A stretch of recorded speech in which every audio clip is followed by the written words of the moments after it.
G'day, punters. Welcome to Victims of the Punt for one of the more juicier Rosehill meetings we've ever laid our eyes upon. We're going to dive into two of the best from this meeting. We bring you Mark Rhoden and Pistol Pete Hutchinson Anthonisz to keep finding you winners because Pete's been delivering very close last week with Mirror Vision. Sneaky Pete. Do you think you were home? No, because I expected it to settle more forward and run, and it didn't. So what can you do? Mark Zethis did the job at a price. Yes, thank God. Put that one on top. I think it was about $19 when advised, and ran 10, I think. Yeah, so that was good. I don't think it was much of a race, but something had to win it, and luckily it was that one. Is that a fresh haircut too? Since last Friday, yep. Wow. What are you sort of every 1.5 weeks at the moment? No, it's about. I aim for 4. Yeah, well, I think it's definitely only been 2 weeks. Readybet.com.au must be airborne. Download the app, gamble responsibly. This show is powered by readybet.com.au. Phenomenal app, smooth, sharp, crisp. Download it, gamble responsibly. Puntingform.com.au, sectional database we all use and you should too. And Mailbag, Bloodstock doing their best. Favourite in Group 3 on Saturday.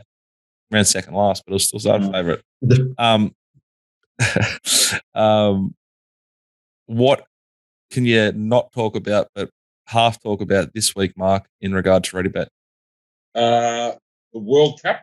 The World Cup is still the focus of our promotional activity, which we can't elaborate on, obviously, for obvious reasons. But make an account, log in, and go to the promotions page. It's all there. Plenty of racing promotions as well. As I think I've mentioned before, we take a bit of a different approach to promos. It's not so much the refunds stuff that everyone in the world does. We take a little bit of a different approach on price. But, yeah, you'll have to log in to find out more. Download the app, gamble responsibly. Mailbag Bloodstock this week. We're just pushing along our Zababil filly, which Gavin Bedgegood Jesus is actually heading over and having a look at starting next week, Pistol. So look forward to getting his Eyes on Ponies report on it. If you're interested in racing horses with us, Jono, Jono at the mailbag.com.au. Rosehill, rails 5 metres. It's probably going to be good for Mark Rhoden, confirmed. Yep, will be good for. Pattern for the data, Peter, first. Maybe a slight advantage to those on speed if it's a good 4 verging on good 3, but I'm going into most of these meetings now that there hasn't been rain every second day or every day in Sydney for a while. I'm just going on the fact it'll be relatively even. Mark. Yeah, the second last Rosehill meeting was on 7, and you probably wanted to be on pace and a bit inside there that day. But in 5, I mean, in the 4 to 5 range, it's been fair. Been fairish. I mean, I'd rather be on pace with the rail at 5, but I wouldn't want to be 3 wide even with cover. I think you want to be lanes 1 and 2, getting those good runs. It's not going to be. I mean, things might be able to make ground, but I don't think it's going to be like a sweeper's track at all. Righto, the first race, guys, we're going to look at is just an outstanding race. This race 8, the Mountain Goat handicap over 400 metres. Ready bet market, please, Mark Rhoden. Yep, there's a few familiar faces here. We've got number 1 Brutality at 9, 2 Ashman at 16, 4 Super Strike 13, 5 Titanium Power keeping a little safe at 8, 5 Magic Millions winner, wasn't he? Shakiro at 15. Very good, Uncle Chris. 7 Coda Healy at 8. Down to number 10 Sula Mare at 460, 12 Cavalier Charles at 480, and 18 and longer the rest. Peter, we're going to look at the replay now of Cavalier Charles, who was brave when wide here. Talk me through it, baby. Don't you love it when they name a horse Brave or call it Brave? Look, 3 wide, no cover. It still managed to find over the last 200 metres or so. Wasn't disgraced. I just thought the horse from gate 4 able to put itself into a bit more of a handier position. We've seen that in the past. It has gone okay once at the track at Rosehill for a second. Look, this is a pretty ordinary looking race, and I'm just looking for a horse that seems to be fit enough, in form, and is running good enough figures, and this horse seems to tick a few boxes. So look, in what's a relatively low confidence day and one that doesn't have a great deal of interest, I thought this runner should be a little bit shorter in the market. Mark Rhoden, thoughts? Yeah, it was a good run. He was never on the track and just kept coming, just outgunned late by Fender, run of the race. I certainly lean to Cavalier Charles over the other one at the head of the market, Sula Mare. My slight grey up is that his target but they tried to get him into the Kosciuszko. That was the target all along. They did get him into the Kosciuszko. Ran quite well at it. And now speaking of grey ups, are you putting a rinse through that? You've got less grey as like proper salt and pepper. It's going grey at the sides and a bit on the top. And as I get older, if that is possible, if for me to get older, it will go even more grey. I'm tipping. I reckon the vapes can cause that, so you need to be very, very careful. Anyway, back to the ponies. Yeah, I think we could be getting into afterthought territory for the prep. Trainer Matthew Dale knows what he's doing, however, and he does look. He's nicely placed with 55 in this if he holds his form. The next horse we're going to look at is Titanium Power's first up win at Randwick back in October. Mark Rhoden. Yeah, there he is outside the lead. Yeah, just in the expectation that on speed will be some sort of help. He's one I went looking for. I think he can come across from a wide gate. He's drawn. Since this run, he's failed at Newcastle, sitting on speed in the race won by Coal Crusher, I think it was. Apparently, he cast a plate and just gave up that day. They've also put the blinkers back on today. He's won at Rosehill in the past. I just think at a bit of odds, he's going to be one that's putting himself in the right spot. So I think, if you have to ignore the last run, but if you're prepared to do that, I think he's a good chance and, probably worth a bit of the price. Take us through your top 5, please, Mark Rhoden.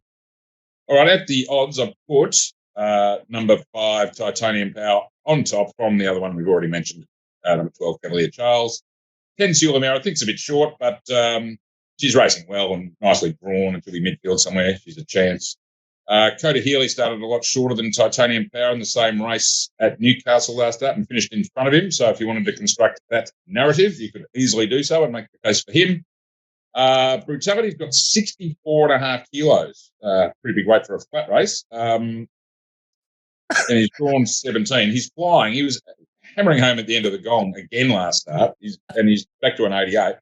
But look, he's surely going to be last with 64.5 kilos with the rail at 5. If he'd drawn a bit better, I could entertain him. But I've thrown him for fish because I think he's going really well. But he's got a bit against him. Thank you, Pete. You're nodding in agreement there. Take us through your top 5, please. Same to just a different order. Cavalier Charles on top from Titanium Power for much the same reasons that Mark said there. Deficit, I thought might be one at a bigger price could figure if it gets a little bit of luck. It potentially is a bit of a sticky gate there from 10. Sur La Mer, I agree, tends to be looks a little bit too short. And Super Strike, I didn't mind what it did first up there. It's run some okay figures in New Zealand previously. Should improve off the monster break. So 12 from 5. Race 9, the Kia Ora Prague handicap, 1,100 metres. Ready bet market, please, Mark Rhoden. We'll start with 3 King Largo at 750, 9 on the lead, 12, 7 the Bopper, 10, 9 Super Pursuit, 13, and the hot favourite number 10 for Mar Eustace, I Am Me, $1.75. And that's about as good as you can do in the market at the moment. So cuddling on the lead and dangling a little bit of a carrot there was Super Pursuit. Yeah, I thought Super Pursuit was probably a little bit short of the mark in this class, but we'll see. First up. Now, with the favourite, the Colt horse, or the Colt, I Am Me, dominates this track and trip. First up, here it is. Yeah, there she is behind the leader. Just gets the split at exactly the right time and puts them to the sword, as Matt Hall used to like saying. Our inside man at the Colt told us it might be a bit vulnerable this day. That was usual. Won by about 3.5, as you'll see in the last 100 here. And only because they hit the finish line. Yeah. That has walked in. She'll be on. There's not a hell of a lot of speed in this race for an 1,100 metre race, in my opinion. She'll be up there somewhere. She's on the limit weight, and it's easy to see why she's as short as she is. I can't get her quite that short, but I wouldn't. I'm not mad keen to risk it. Put it that way. Pistol, your thoughts here on I Am Me? I know we've spoken a lot in the past about horses that record a PB first up, and look at obviously 1 second up last prep, and it's had a trial since. So there's a few little ticks there, so to speak. Look, it is one of those where, I mean, if it reproduces what it did last start, it obviously wins, but that's boring. And I'm always happy to steer around these gallopers at this price point. The next replay, guys, Key Largo, and on the lead in the Warra at Kembla on the Gong Day. Yeah, this was a funny race, wasn't it?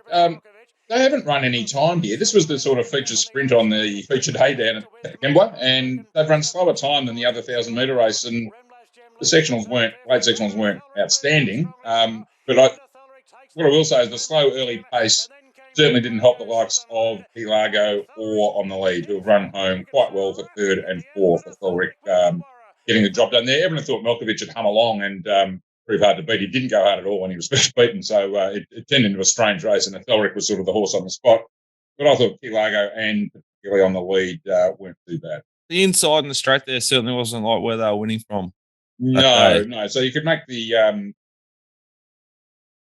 case that that's a tick for Key Largo. He does always get back, and look, he's in very good form. I mean, the camp train about 2 Metro winners every 6 months, so that's pretty factored in as well. But no, this thing's going all right, no doubt about that.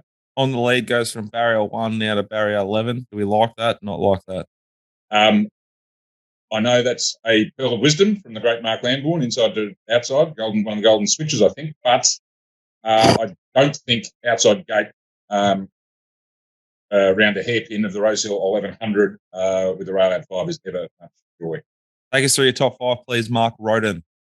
Yeah, I wanted to find On the Lead. I mean, I'm a bit the same as Pete. It's mind-numbingly boring to be tipping IME, and as I said, I couldn't mark it at $1.60 or anything, but some people probably will, and I'll just back it. But it is a bit boring, but she does look the obvious. She probably wins. I mean, let's be honest. I wanted to find On the Lead, but the map does look awful. I came up with the Bopper as a chance as well. He was good last time. His very best would give IME a hell of a race, probably beat her actually, but he might be past the very best now. I don't know. Key Largo we mentioned, and Munitions wasn't bad over 1,200 last start. Dropping back to 1,100, I'm not madly in love with, but it's clearly going okay. Pistol, show me your top 5, please. Yeah, I went with the Bopper. I just thought, obviously, the last start, he just settled further back than I think they probably would have wanted. Josh Parr on, I think that's a bit of a sign of intent, and also had the one trial since we last saw him. So stepping from the 1,000 up in distance just slightly, maybe they'll be able to try and work him across and settle more prominently this start. So the Bopper had a bit of a price from IME On the Lead for the reasons Mark's throwing out. Key Largo will get back, and look, Invincible Miss is another horse that has some maybe blowout chances. Didn't mind the data there last start, but the Bopper there at a bit of a price. Yeah, that was against Key Largo too, that one, I think. Yeah. Let me see if I can time through. Let's have a look at our best and our value players for a juicy fat card at Rosehill Gardens. Mark Rhoden, race 6, the 1. Yeah. Zoom on your best. Why?